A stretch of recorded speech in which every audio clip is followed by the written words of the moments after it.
welcome to another episode of Entrepreneurs on Fuego. We're documenting the journey of incredible entrepreneurs and yoga masters, such as Michelle James Thank with you.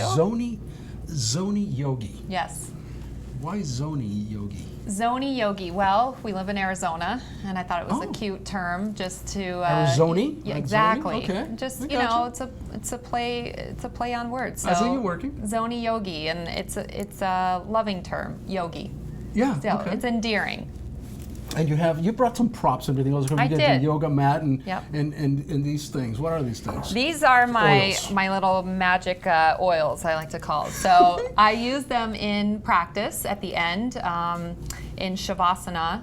What is Shavasana? Shavasana. You're going to have to teach us Yes, all these that's terms okay. because I have no idea what you're talking about. So Shavasana is it's a resting pose, and it's something that you earn. You know, you work, you're stretching your body all throughout your practice, and at the end, it's a very important piece of yoga. So Shavasana you do at the end of At the workout. end of your workout, yes. So I use these just to kind of get you into a deeper relaxation, and just gives you a nice, it's just really nice. And I usually use different ones, maybe lavender or wild orange. It's just kind of, I just go based off of the energy, what I'm feeling. How do you get into this yoga business? This show is about entrepreneurs. It's Yeah. about entrepreneurship and everything else. So I'm always intrigued. What happens inside your head? I mean, are you drinking Heinekens at a bar? You go like, I am going to become a yogi master. Is that how these things happen? I don't know if it quite happened that way. I don't know if it was a Heineken. No, it was probably not a Heineken, maybe a Corona or something. There you go. No, I was practicing before, and that's what I was doing for my exercise, my fitness, and I thought, why not do something that I love and teach it? So it was just as clear as day, and I truly love it. Like getting up every day, I love helping people, and you know, I don't want people to feel like you have to be a certain way. There's no qualifications. You just come as you are. Before you decided to launch this business, what did you do? I have a speech therapy background, so I worked with kids and special needs, and just love the teaching part of it. Are you still doing that? And this is a part of what you're doing now? I'm or- going full-fledged yoga. This is full-fledged Yes. yoga. Absolutely. That's it. Now, there's all these things now that these variations of yogas and everything else. There's this water yoga. Oh, paddleboard. Paddleboard. Paddleboard yoga. What the heck is that? I mean, it's really fun. I would are recommend people it. running out of ideas? What? Explain what that is. Paddleboard yoga is awesome. I would not recommend it in the ocean in the middle of jellyfish season, and that's when I first did it. But it was quite an experience, and it was a lot of fun. So it takes a lot of balance, you know, because you're on a board and you're on water, so it takes a lot of stability. But you know, it's a different way of practicing, and it's just a lot of fun. Especially here in Arizona, we need some ways to cool down. Do you have a studio where you teach people Zoni yoga? I don't have a specific studio, but I do go around and teach at different gyms and studios, as well as doing public events. So that's a lot of fun. Yeah. Well, this could be a studio right here, right now. That's what I'm saying. I love to just roll up my mat, and that's it. You know. Well, let's do something, you can roll we? Up your mat? Yeah, absolutely. Let's just. All right. I don't know. Let's see what happens. Let's do it. All right. So let's roll up this mat. Any side is fine. Any side's fine. Any side's fine. Yeah. Okay, you go ahead. I'm gonna watch. I'm just gonna. Well, I was going to instruct you, Francisco. Let's do it. You can do this. Yeah. See. Now, normally you would not wear socks in yoga, but that's okay. We can manage. All right. So if what you am I will supposed to just. do? Let's do a downward dog. We'll start basic. So bring your hands down, palms down, and you're gonna lift. I'll demonstrate. So you're gonna come down, and your tailbone is lifted in the air. You got it. Okay, good. Right. So it's almost like you're pressing your heels back as if they're going, yes. Oh. And then your gaze is gonna be at your thighs. Oh, my thighs. Yes. Yeah. So where do you feel the stretch? Right here. In your hamstrings, yes. Yeah. Good. See, he's got this. So I got the downward dog. Right? You are doing yoga. Oh wait, I forgot. You have to take a deep inhale through the nose. Exhale through the mouth. He's got this. This is great. And you're doing yoga. If you're not breathing, you're not doing yoga. That was good. That was good. High five. High five. All right. So was that like the toughest position? No, that would probably be the easiest. That's like a resting pose. All right. So let's say okay. Try me like in a medium hard kind of one. Okay. I want to be challenged. Oh, I've got the challenging pose. All right. Okay. This is challenging though, but you said you wanted something like that. I want the challenge. Okay. That one was very challenging for me. But And I'll do it with you side by side. Okay, so you're gonna come down. You're All on right. the balls of your feet. Yes. Yeah, you're just squatting, right? Yes. Okay, so get comfortable there. I am. Then you're gonna bring your hands down, create a nice wide stance. So really Yeah. spread the fingers, Yeah. pressing down, rooting down through all 5 finger points. Okay, so now you're just gonna kind of move back and forth on the balls of the feet, right? yes. The key is to look forward, then down, okay? Because what happens if we look down?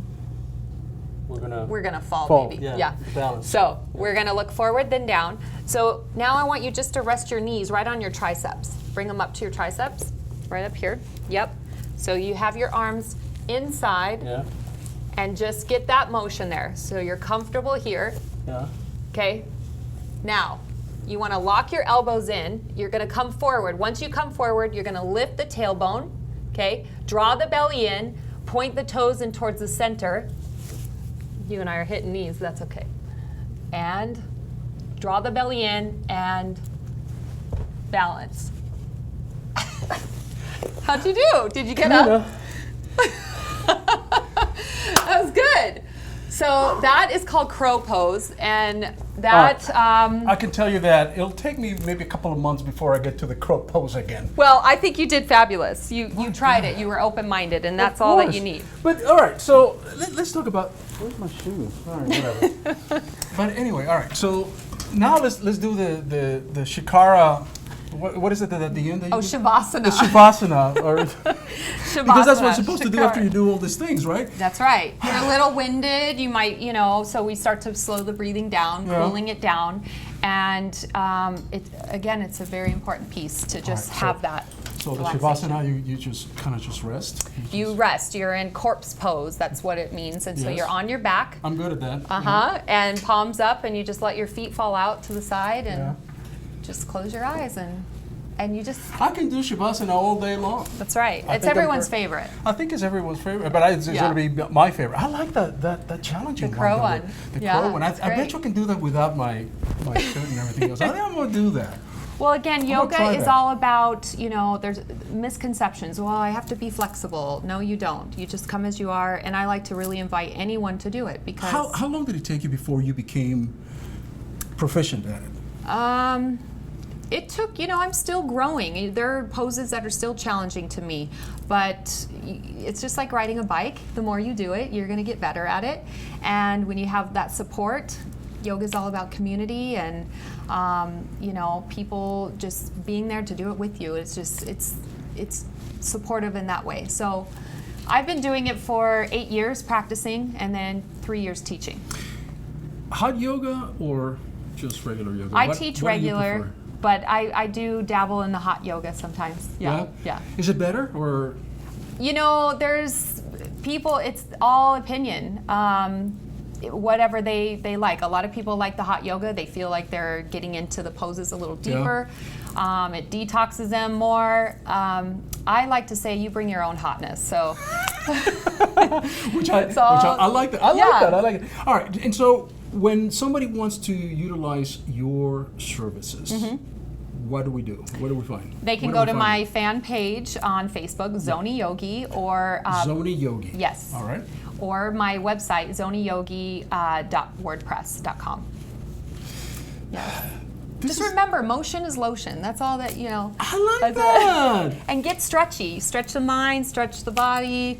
It's all encompassing. And the oils, again, what were the oils for? Or, This is when at do the we end. use them? So when you're in Shavasana, when we're in Shavasana. I come around and I'll just kind of wave the scent. I'll put it on my wrists. I don't really put the oils on you, and then just wave it in front of you, and it just is like a nice, that feels so nice. I can get into this a little It's deeper. all about the breathing, I'm thinking. Right? Yeah, but in Shavasana, it's hard to not think, but you just kind of let thoughts kind of go in and out. Don't hang on to one single thought. Is there a perfect room or environment where you have to do yoga? I mean, does it have to be like very dark, or is it have to be humid? Does it have to be, you know, a specific room in the house that you can do? You don't want the room too cool because you want your body to be able to be warm and stretch. I prefer the lights dim, and it's more about going within you and not worrying about what your neighbor's doing. No judgment, no ego. You lose all that at the end or in the beginning, and just do what you feel is right. Every body is different, so how can you compare yours to someone else? Right. You know. And so, and just work at your own pace. You work at your own pace. There's always modifications you can make. It's just have fun. It's not rocket science, you know. What is the ideal size for a class? Well, I thrive off of a big class. It's just it gets my blood. You know, it's my passion. So I like, you know, at least 15, 20. I go bigger. I mean, go big or go home. No. Michelle. I love private sessions too, though. Michelle, I love the fact that you at least taught me a couple of moves there. Yeah. I was a little Great. bit awkward, but I can grow into it. I know that. You can do it. You can do it. I hope so. Yes. You're You're awesome. great. I love it. Thank you. We're out.